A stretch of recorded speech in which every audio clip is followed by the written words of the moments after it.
मैंने गंगा स्नान के मेले पर गंगा स्नान करने वाले किसानों के ऊपर पुष्प वर्षा की थी हेलीकॉप्टर। उसी टाइम मैंने ऐलान कर दिया था कि आगे आने वाली ईद पर चांदपुर ईदगाह पर जब नमाज पढ़ने के लिए आएंगे मुसलमान भाई, हेलीकॉप्टर से मैं पुष्प वर्षा करूँगा उनके ऊपर, उनके सम्मान में, उनके स्वागत में, उनके अभिनंदन में, उनके वंदन में।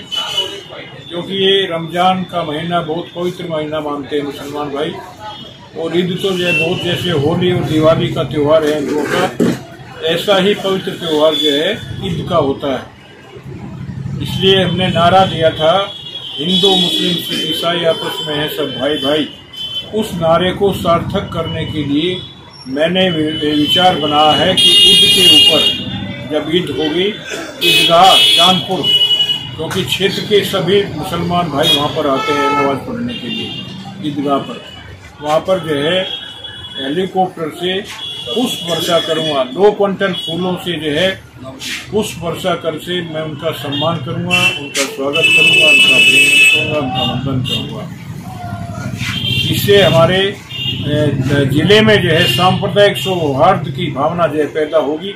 मैं चाहता हूं कि मेरा जिला जो है बहुत शांति प्रिय जिला बने, यहाँ पर किसी भी प्रकार का झगड़ा आपस में ना हो, सब जो है मिलजुल करके रहें, और सब जो है मिलजुल करके रह करके जिले का विकास की सोचें जो है, इसमें विकास करें हम जो है, और ऐसा जिला बने कि पूरे प्रदेश में जो है बिजनौर से अच्छा जिला ना रहे कोई भी।